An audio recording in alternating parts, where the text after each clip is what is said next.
Hello, my name is Rochelle Camille. Thank you for joining me today. If you like what we are creating, please like the video, subscribe to the channel, share with someone else. Also, follow me on Instagram, Facebook, and TikTok. Now, today we're going to be talking about restoring people after they made a mistake. And what does that look like? Especially if so many of us desire to be leaders or influencers, how we handle people at the weakest moments or when they have done something to us or against us or someone we know, we have to be able to restore them in love. We have to be able to be patient with them, especially when they're part of the household of faith. So we're going to be looking at Galatians Chapter 6. Now, today I'm using my iPad. So we're going to be looking at Galatians chapter 6, most importantly, verses 1 through 6. And I'm going to be coming out of the NLT version. It says, "Dear brothers and sisters, if another believer is overcome by some sin, you who are godly," that's important, "should gently and humbly help that person get back on the right path." So we already have three things. It says you that are godly. In some translations, it says spiritual. And it says gently and humbly. So it has to be done in gentleness or kindness and humility. And be careful not to fall into the same temptation yourself. So not only do you have to correct them in these in humility, gentleness, and those that are spiritual, but you have to be careful not to fall for the same thing, to not be tempted by the thing that helped them fall. It says, share each other's burdens, and in this way, obey the law of Christ. If you think you are too important to help someone, you are only fooling yourself. You are not that important. Pay careful attention to your own work, for then you will get the satisfaction of a job well done. You don't need to compare yourself to anyone else, for we are each responsible for our own conduct. Those who are taught the word of God should provide for their teachers, sharing all good things with them. And we're going to stop there because he gives a few more instructions. Now, this is important because Paul is giving us instructions on how to correct those we are in relationship with. So this doesn't always just mean those in the church or siblings or friends. It could be in your workplace if you're a manager, if they have done a crucial mistake, or if they lost a client that you have been working on getting for like months, whatever the case may be. We are supposed to do these things. So in order to be godly in the NLT version, or spiritual, I think in the NIV version, it talks about, that means we have to be led by the Spirit. This is why it says in Romans chapter 8, those that are led by the Spirit are the sons of God, or in some translations, the mature ones. So you have to have a certain level of maturity, and you have had to pray to God and say, am I the person to correct this? Am I the person to restore them? And if so, give me the insight on what to do and what to say. Now, some of us, it is hard for us to correct the person who has hurt us because we are still in our own pain and we're still working through our own trauma. So this is why when we are ourselves inflicted and we are the person in charge, guess what? We have to go to God, and he might tell us to go to someone else, go to a minister, go to a mentor and say, help me to work through this situation because I do need to correct the issue. And they will give you insight. And then it says gently. So this is why we cannot react in our own pain. We cannot react suddenly to the situation. Because I've been in some situations where something happened, especially on a job, and instead of them responding, they reacted and they did not do an investigation on the situation. But this is the same thing at home. When your child writes colors on the wall, you don't react in harsh tone. You respond. So you take a moment and you respond about why this is wrong, why we don't do this, and you give them something else where they can take out their artistic and creativity somewhere else that is in a healthy place. And then it says humility. Now, for some of us, we correct people out of self-righteousness. Does that make sense? Like, oh, we're better than them. It's just like with the Pharisees that Jesus mentioned, the Pharisees and Sadducees that Jesus mentioned in one of the Gospels, where he said, it is better for when a priest is praying, thank God I am not like these such and such, such and such, such and such. He's esteemed himself higher than who God has called him to be. But the person who is a sinner says, God, forgive me, and I'm not worthy to be in your presence. And God accepts that. So we have to be mindful of who we are in God and where we are, especially if God has put you in an atmosphere, in a place where he is asking you to restore people where you came from. So you have dealt with addiction. God may call you to be a mentor in an AA or a GA, or something like that. And you have to be transparent enough to say, I've dealt with this issue. This is what helped me, and encourage them to go further, to encourage them to put down the thing that's causing pain. Or in some cases, we ourselves, what is it? One second. When God sends us into a place where we're supposed to bring people from where we were, like new believers, yeah, they're going to make mistakes, but we're supposed to show them grace and say, next time, don't do this, but let's try this, and this is why, and give them scriptures.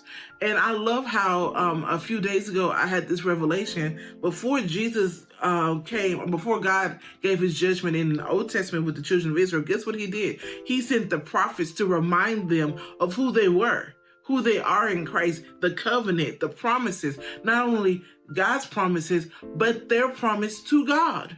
And that's a part of restoration, reminding someone of who they are, the privilege they have of being a believer, being a son and a daughter of God. And that is very important to how we restore. We don't always go on, well, you shouldn't have done this and da-da-da-da and da-da-da, instead of saying, my sister, my brother, I know you have an issue in this area. I know that you may be flirting with this person, but let's get to the reason. Let's get to the root, because I've done it before. And when I did it, I was in an insecure place, and I was having issues in my marriage. But God dealt with me, because I took it to God and like, this is not me. And he began to restore me and begin to heal me in areas that I didn't realize I had. Like, that's what we're supposed to be. And sometimes if you are in leadership, especially in ministry, God might be like, well, you might need to sit down for a season so God can correct the behavior and then re-put you back in your place. And sometimes we don't want to be taken out because it shows that we have done something wrong, or we feel like we're missing out on something, or we're losing that influence. But guess what? You deciding to step down intentionally and allowing God to correct the behavior shows integrity, and the fact that you value the people of God and what you're called to do over what you might think you need. And you might think that's backward. If I stay in a position, God can correct me and I'm keeping the people first. No. Because sometimes we can be in a place where God has said, I need to take you out for a season. I need to heal you before I allow you to go forward, because we don't realize that we are maybe spewing toxins and bitterness and hatred and discontentment or rebellion to the people. I love how I think Paul said it, when those that are teachers, you are held to a higher standard, and there may be blood on your hands if you have decided to teach or do something that God has never authorized you to do. So once again, when we are asked to, restore someone, we do it in that gentleness. That means your tone has to be right. You don't go in making assumptions. You go in asking questions. You observe, and you, most of all, you pray first. And then Paul goes on to say to take on each other's burdens. So that means you, like, where you might have an issue, someone might not, and they lift you and they encourage you in that. Like, for example, early this year, I felt like God was calling me to give up wheat. And right now, I still don't understand, but I am being obedient. My husband does not have that. But one thing I love that my husband has done is that he is careful what he brings in the house so I don't fall in temptation.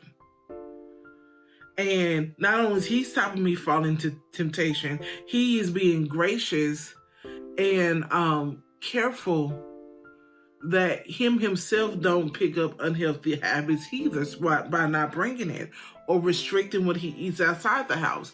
And what happens, that keeps us in harmony with one another and both submitted to each other, and both of us are submitted to God.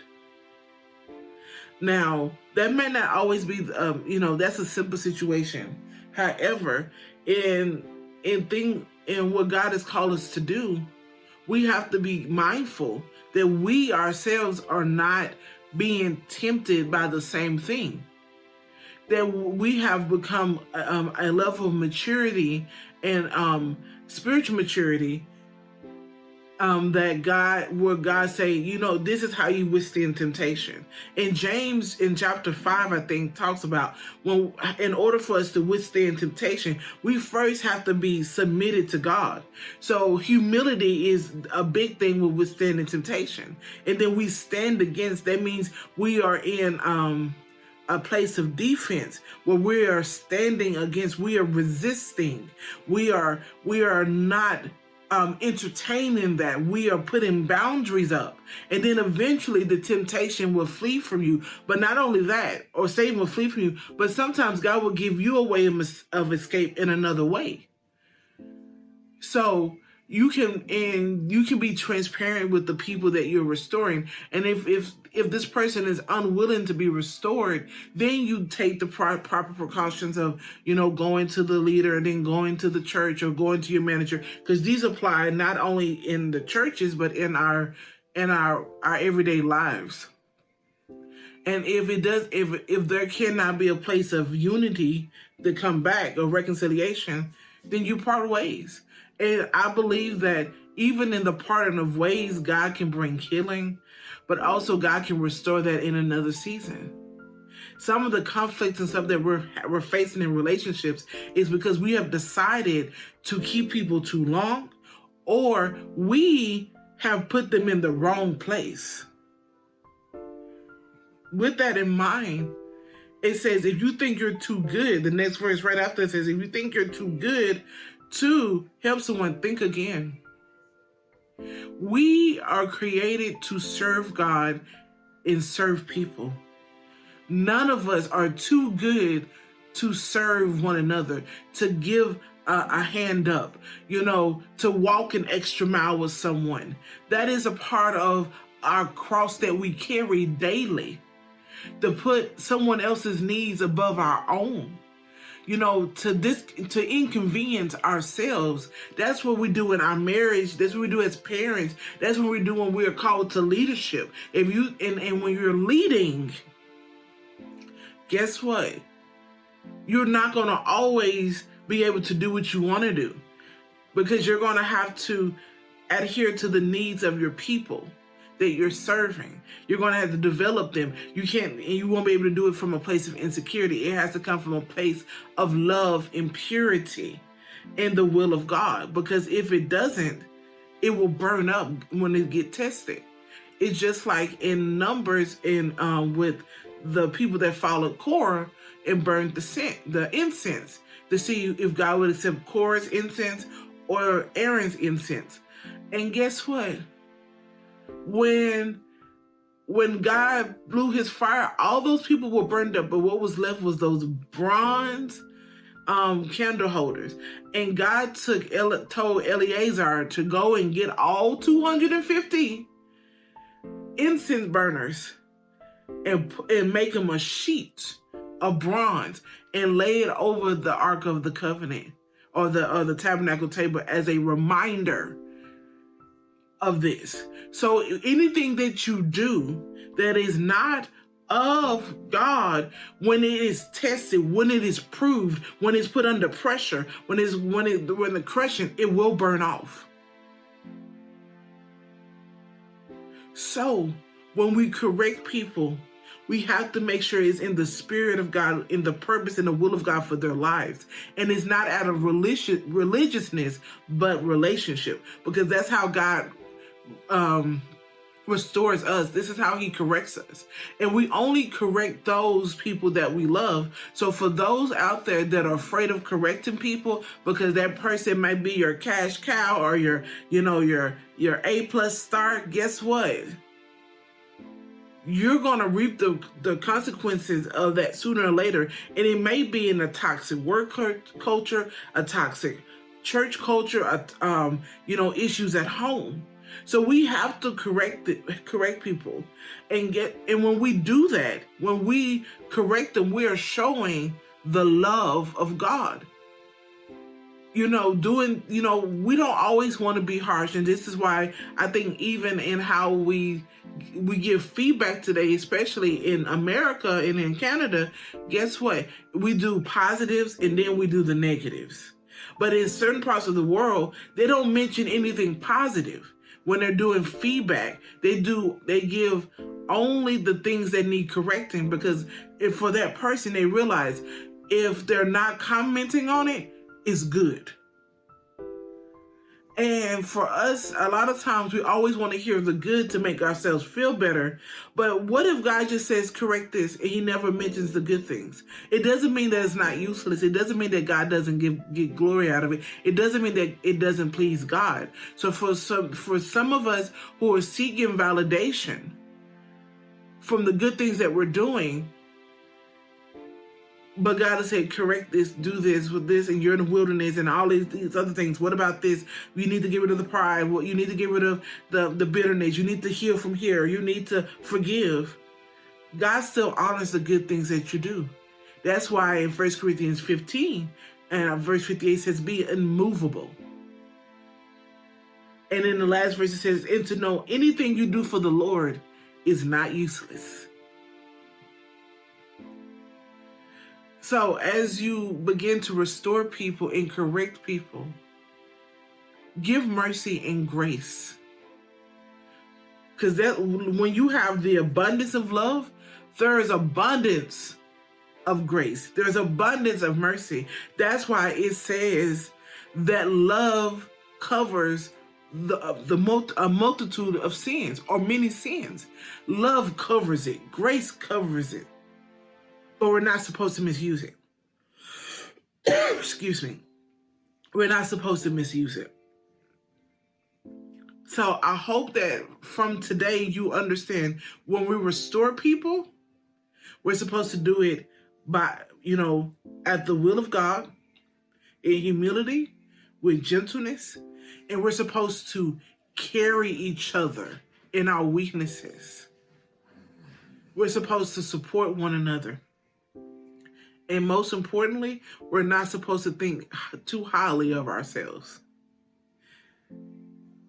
I want you to know today, I so love you. God so loves you. And if any of you have ever been restored in a way that's been painful, and someone has not validated your pain, God does. He will validate your pain and he will heal you. So take it all to Jesus. And for some of us that don't know Christ or thinking about walking away from Christ, please don't. Go back to God. And for those that don't know, taste and see that God is good.